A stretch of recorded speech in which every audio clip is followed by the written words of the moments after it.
এবার বিএনপিকে মাঠ থেকে তাড়ানো পর্যন্ত মাঠে থাকার ঘোষণা দিয়েছে বাংলাদেশ ছাত্ররা।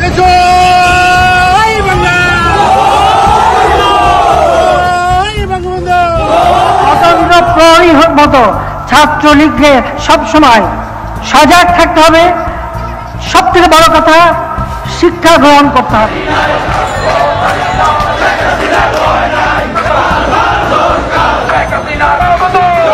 এবার ঢাকা শহর কাঁপিয়ে দিল বাংলাদেশ ছাত্রলীগ। বাংলাদেশের রাজনৈতিক পরিস্থিতির এই উত্তাল পরিবেশে সাবেক প্রধানমন্ত্রী শেখ হাসিনার নির্দেশনা পেলেই এমন মিছিল করে তারা। উত্তরা এলাকায় হঠাৎ করে আওয়ামী লীগ ঝটিকা মিছিল শুরু করে।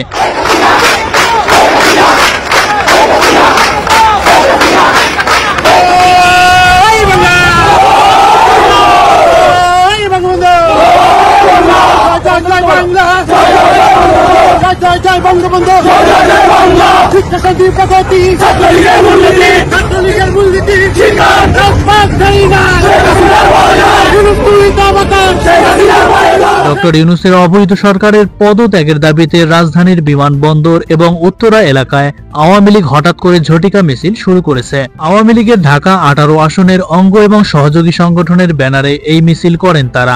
নিষিদ্ধ সংগঠন ছাত্রলীগের সাবেক নেতা নূর হোসেন তার ফেসবুকে মিছিলটির ভিডিও পোস্ট করে লিখেন, উত্তরা ঢাকা 18 আসনের আওয়ামী লীগ এবং সকল অঙ্গ সংগঠনের বিক্ষোভ মিছিল। এ সময় তারা স্লোগান দিতে থাকে, জয় বাংলা, জয় বঙ্গবন্ধু, তুমি কে আমি কে, বাঙালি বাঙালি, তোমার আমার ঠিকানা পদ্মা মেঘনা যমুনা, শেখ হাসিনা আসবে, বাংলাদেশ হাসবে, শেখ হাসিনার ভয় নাই, রাজপথ ছাড়ি নাই, অবৈধ সরকার মানি না মানব না, শেখ হাসিনার সরকার বারবার দরকার, এমন স্লোগান দিতে থাকে। জানা যায় এই মিছিলের নেতৃত্ব দেয় ঢাকা মহানগর উত্তর ইউনিয়ন আওয়ামী লীগের সাধারণ সম্পাদক আতিকুর রহমান মিলন। উল্লেখ্য, এর আগে গত 15 তারিখ সকালে রাজধানীর বাড্ডা ভাটারাম রামপুরা প্রধান সড়কে হঠাৎ ঝটিকা মিছিল করে আওয়ামী লীগ।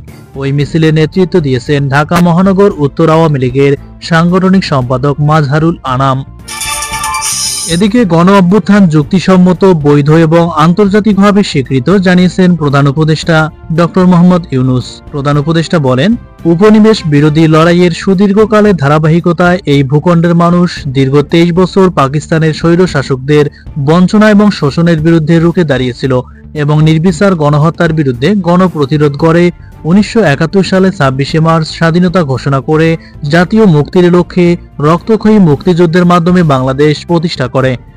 তিনি বলেন, বাংলাদেশের আপামর জনগণ দীর্ঘ আন্দোলন সংগ্রামের মধ্য দিয়ে এই ভূখণ্ডে স্বাধীনতার ঘোষণাপত্রে বিবৃত সাম্য, মানবিক মর্যাদা এবং সামাজিক সুবিচারের ভিত্তিতে উদার গণতান্ত্রিক রাষ্ট্র বিনির্মাণের আকাঙ্ক্ষাকে বাস্তবায়নের জন্য সর্বোচ্চ ত্যাগ স্বীকার করেছেন। তিনি আরো বলেন, দেশি বিদেশি চক্রান্তে সরকার পরিবর্তনের গণতান্ত্রিক প্রক্রিয়া ব্যাহত হওয়ায় 1/11 ষড়যন্ত্রমূলক ব্যবস্থার মাধ্যমে বাংলাদেশে শেখ হাসিনার একচ্ছত্র ক্ষমতা, আধিপত্য এবং ফ্যাসিবাদের পথ সুগম করা হয়। তিনি বলেন, হাসিনার ফ্যাসিস্ট সরকারের বিরুদ্ধে রাজনৈতিক দল, ছাত্র এবং শ্রমিক সংগঠন সহ সমাজের সর্বস্তরের জনগণ 16 বছর যাবৎ নিরন্তর গণতান্ত্রিক সংগ্রাম করে জেল জুলুম, হামলা মামলা, গুম খুন, বিচার বহির্ভূত হত্যাকাণ্ডের শিকার হয়েছেন।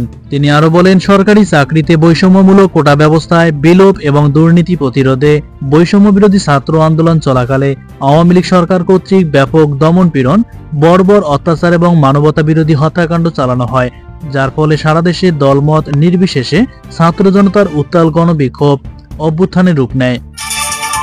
এদিকে মব আচরণকারী আর শেখ হাসিনা একই লাইনের মানুষ, জানিয়েছেন আমির খসরু। রাজনৈতিক সংস্কৃতিতে পরিবর্তন আনার তাগিদ নিয়ে বিএনপির স্থায়ী কমিটির সদস্য আমির খসরু মাহমুদ চৌধুরী বলেছেন, আমাদের সাংঘর্ষিক রাজনীতি থেকে বেরিয়ে আসতে হবে, মব কালচার থেকে বেরিয়ে আসতে হবে।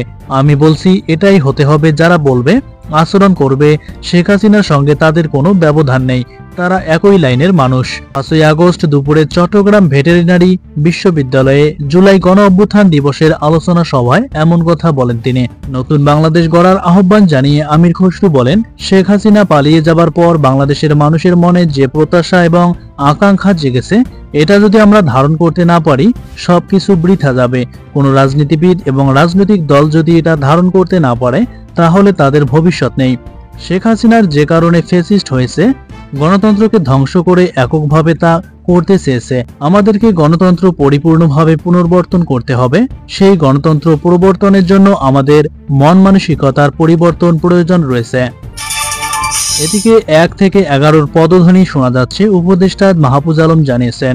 দেশে আবারও 1 থেকে 11 পদধ্বনি শোনা যাচ্ছে বলে মন্তব্য করেন তথ্য উপদেষ্টা মাহফুজ আলম। তিনি লেখেন, 1 থেকে 11 পদধ্বনি শোনা যাচ্ছে, তবে জুলাই জয়ী হবে, জনগণের লড়াই পরাজিত হবে না।